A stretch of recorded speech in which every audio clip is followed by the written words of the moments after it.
Hi, I'm Dave, owner of Future Past Vintage Collectibles. This is my daughter, Rachel. Hi. How are you doing today? I'm good. Here we are. We're here. Here we are. Okay, so we're doing some stuff a little bit different today. Why don't you go ahead and introduce what we're doing today? Yeah, so we will be showing some books that my dad bought at a couple of different auction houses. I'm sure there's some rhyme or reason to it that you'll talk about when we get there. My dad presses his own books, but none of these he pressed. He just bought at an auction. And I think we're going to look at some raw books before that. Yep. Yeah, so Let's do it. I was in a raffle on the CGC board, and they have one every year. They have a raffle, and you put something up, and then everyone gets drawn, and the first person gets first choice, and so forth and so on. There was probably 100 people or more. These are the books that I got in that raffle. I just wanted to kind of show them. This one's G.I. Joe Special Mission #1. Yep. Cool. It's actually a really nice copy. Mm-hmm. I picked this group because they're weird books, and I was looking through them, and I kind of like this era, and I didn't have a lot of them. I used to have some, but what do you got next? This one I really like. It's Disney's Tailspin, #2 of 4. Are you feeling that? I used to watch Tailspin. Yeah? Who's that character? I have no idea. Couldn't tell you. You don't care Some about bear Tailspin? guy. I don't mind having books like this.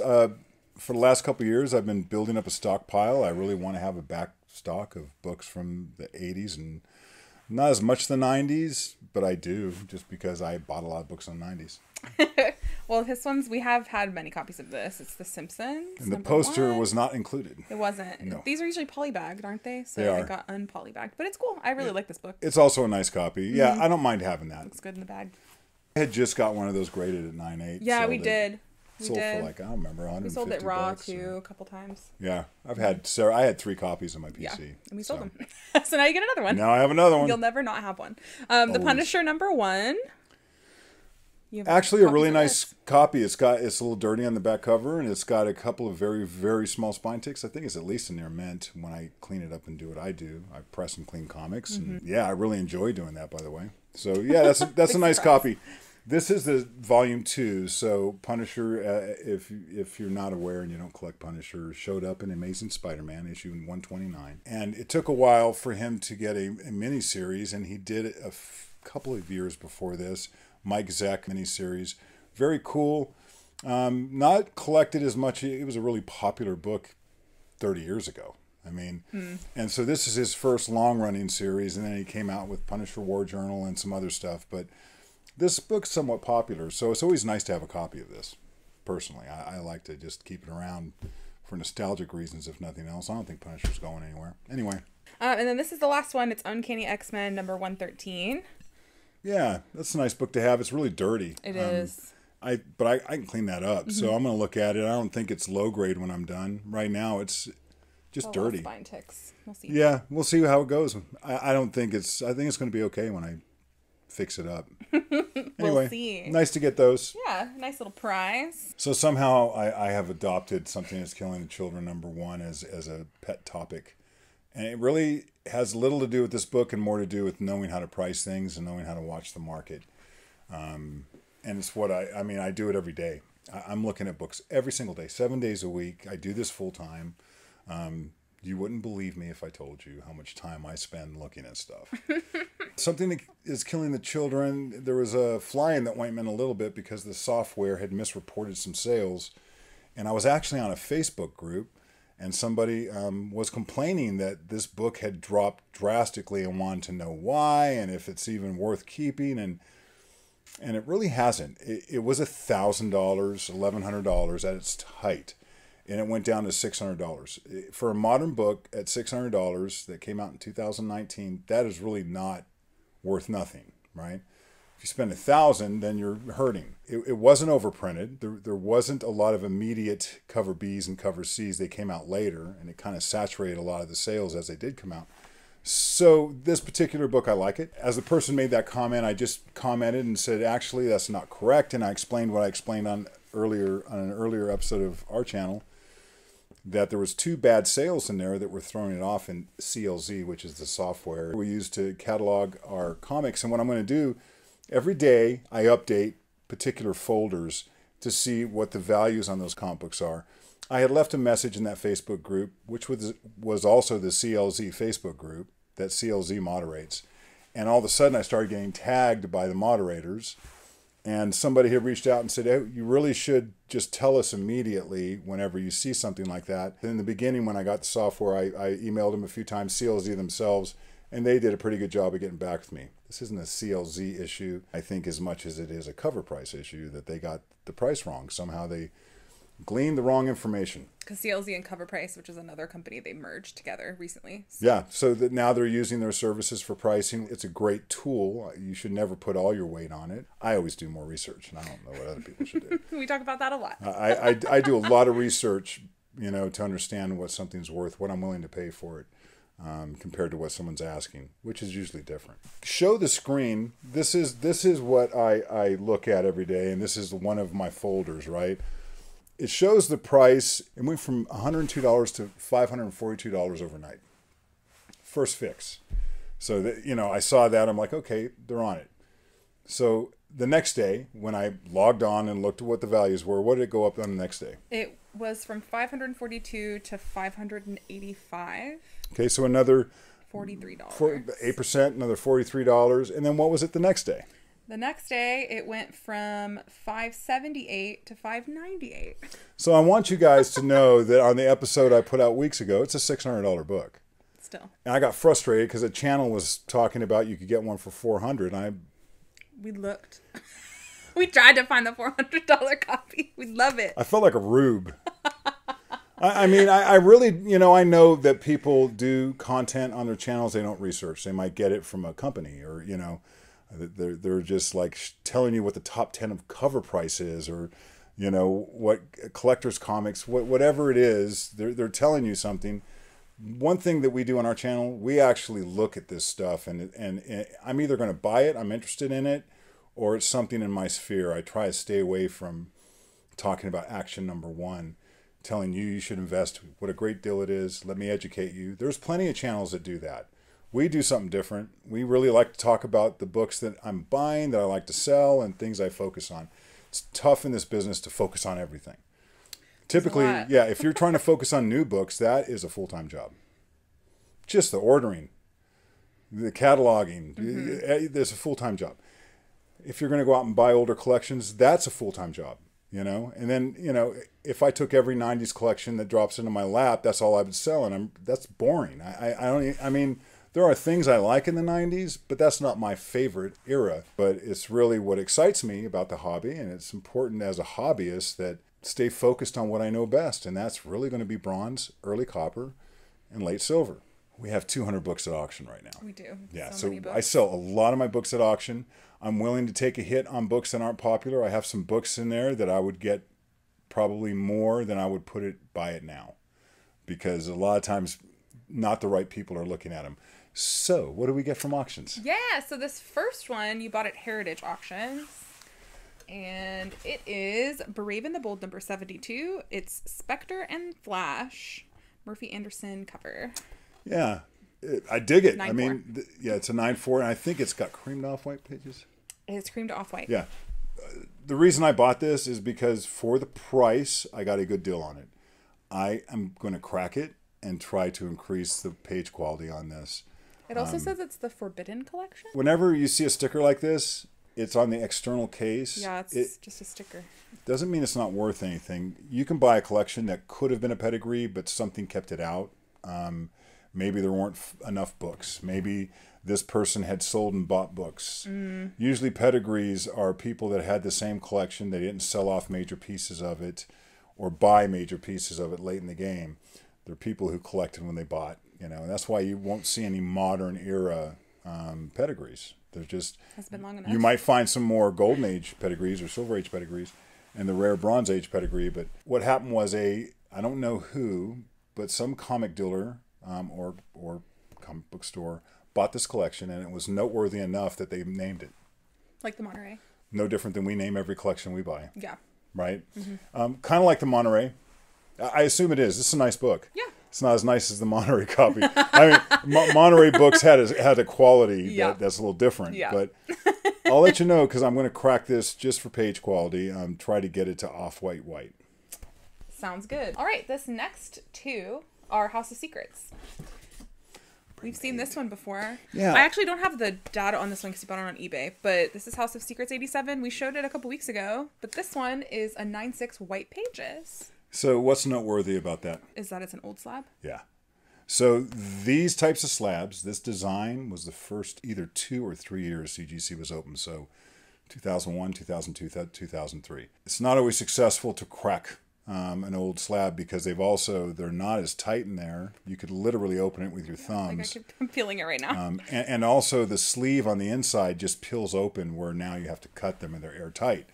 So they're not great at holding the book. They do a sufficient job, but I've had very low success of getting 9.4s into much higher grades. It's pretty shrewd out there, you guys. There's a lot of people doing this, cracking books, trying to resubmit.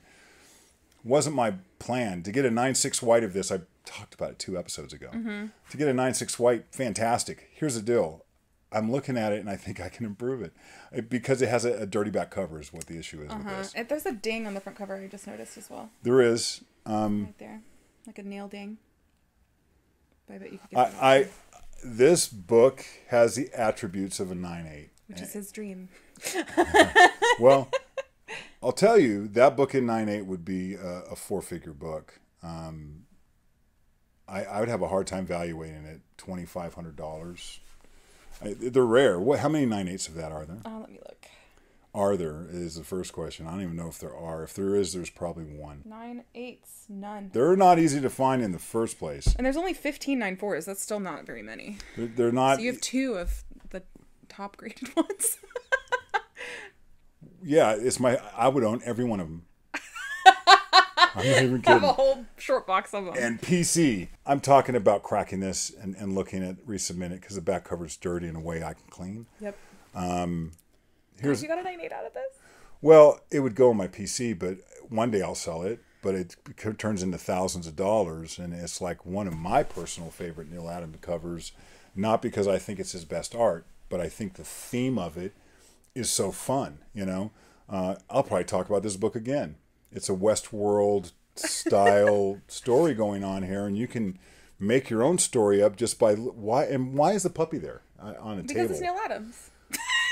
But why is he on a table? It's like there's so many things I've asked. I'm not going to get into it, but anyway, I love the kids in it, and they're teenagers, and that would terrify me anyway. But I'm cracking that, so it's not something I rush after. I wasn't even thinking about cracking it, but once I got it, I'm like, wait a minute. So this is an exciting prospect, or I could screw it up and it turns into a 9.2 and you'll watch me weep. Woohoo! Anyway, Great win. Yeah. If you ever see one of these priced that you think is cheap and you don't want to buy it, let me know. Holler at your girl. I'll buy it. 9.496 all day. Find one in white pages. You get double rewards. From us. Okay, this is another House of Secrets. This is number 97. It's a 9.2 off-white pages. Yeah, I've never seen this one. I got this super cheap. It's a book. It's an issue I don't have. It's a thick. It's one of the thick ones, thick right? Boy. It's a thick, square cut, thick book. I think I can improve this book. So I strictly bought it to improve it and keep it in my PC. I'd like to see this be a 9.4 with off-white to white pages. It's a tough book to get. It's a tough book to get in high grade. Mm-hmm. This one was from Comic Link, also. Yeah, and that was not from an auction though. Comic Link has something called the Comic Book Exchange, and I look at it every single day. For whatever reason, people put astronomical prices, and they also like to put huge grails on there for like $300,000, which never, ever sell. Ever. If you looked at the exchange, I'm going to tell you 99 out of 100 books don't even get an offer, let alone sell. So it's kind of crazy. I think that you pay 10%, just like you would on other sites. You can put it on there yourself. So if you had books at home, they have to be slabbed. You can just post the book yourself. And then when they sell it, they take their 10%. You send the book into them and they send it to the customer. Which really takes the transaction out of your hands. You never get to talk to the owner. You can make an offer, but you have to offer at least half of what they're asking. It's a great place to look for books, but man, it's one of 10 that I look at every day. So yeah, I bought this on the exchange. You guys should know about the exchange. Everyone should know about that. I'm happy to get it. That's cool. Yeah, It's not my favorite cover, but I like it. Still in that realm. It was the deal. I got such a good deal, I just got it. That's all. This next one is Captain America number 25. It's actually a CBCS case. It's the first appearance of Sam Wilson as Captain America, Avengers, and a Meme Zola appearance. It's the last issue. Captain America number 115 cover swipe, October on cover, 9/8, white pages. So it's a Hasbro promotional comic. Love it. I love this cover. It is sick. And I got a pretty decent deal on this. I wouldn't say it was like free. I paid $60 for this.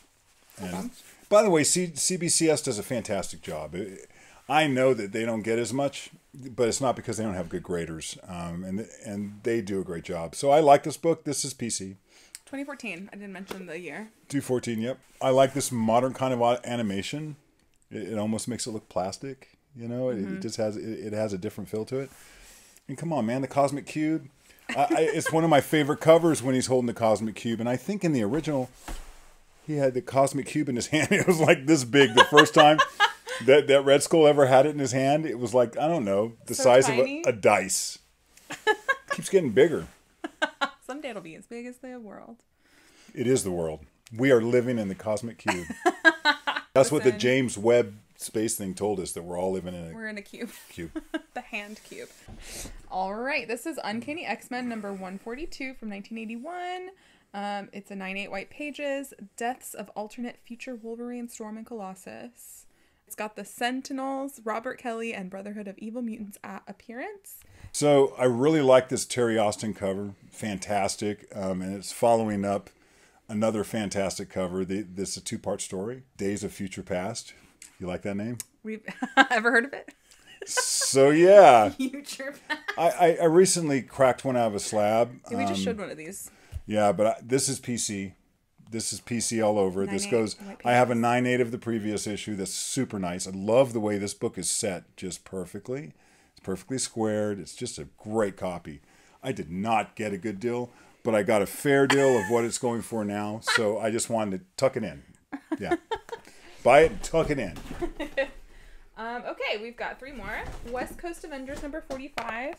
They are both 9/4 white pages from 1989. It is the Avengers 57 cover homage with John Byrne and Mike Macklin art.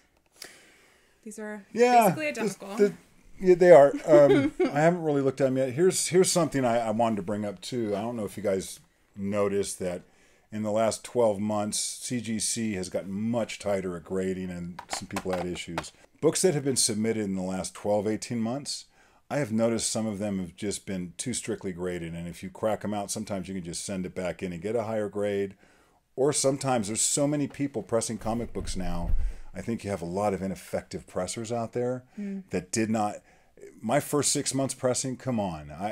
I thought I was doing a great job. I wasn't yet, you know, because learning paper, just spine ticks, getting spine ticks off. I think it took me 18 months, and I've probably pressed 1,400 books, and man, some of them I pressed 6, 7 times, and that's how much I've changed. It used to be one press, fix it or not, and now it's like I really spend time on books, and getting books like this, I'm fine with 9/4s. I got these super cheap.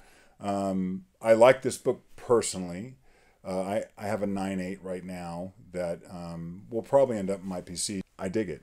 It's a cover swipe from the first appearance of Vision, and John Byrne just did such a fantastic job, and he's one of my favorite artists. Anyway, so I got a couple of 9/4s of that. Yeah, we got them. All right, this is the last one. This is Wolverine number 8 from 1989. Hulk appearance, back cover pinup by Rob Liefeld. It's a John Buscema cover.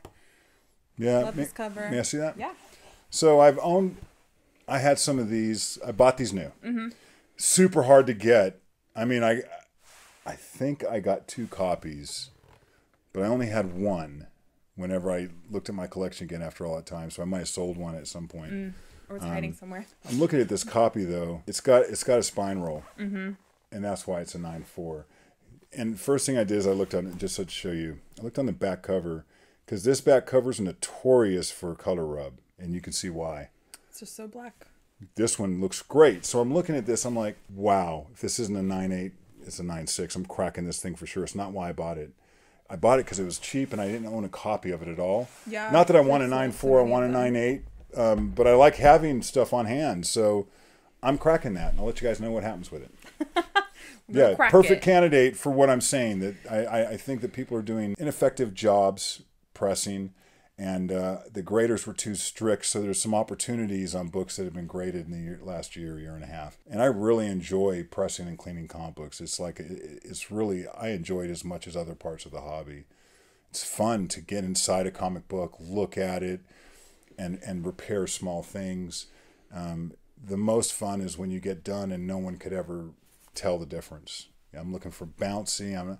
I'm not looking to make a brick. I'm looking to make a nice, fresh book that didn't have any color breaks in the first place. I don't have much more. That's it. We are doing a 3,000 subscriber giveaway, if you did not already know. And what we're doing is we're picking a giveaway winner every week until we hit 3,000 subscribers. And then we'll take all of the winners and we will do a random drawing to figure out who gets to pick what prize first. And then we're going to announce all the prizes when we hit 3,000. So if you are interested, give us a like, comment down below, subscribe to our channel, check out some of our past videos, just kind of see what kind of giveaways we do. We do good giveaways. We do. We've given away a lot of things. Anyway. Yep. Thanks for watching. We have lots of videos coming up this year. So many videos this year. We're going to conventions. We're doing stuff. Yeah, I think we have 3 or 4 conventions lined up. We'll let you guys know where those are. Might start doing live sales, might not. I don't know. We've talked about it. I don't know. We'll see. What do you guys like to see? We want to sell comic books. We have decided that. That'd be good to do. Thank you guys so much for watching. Bye.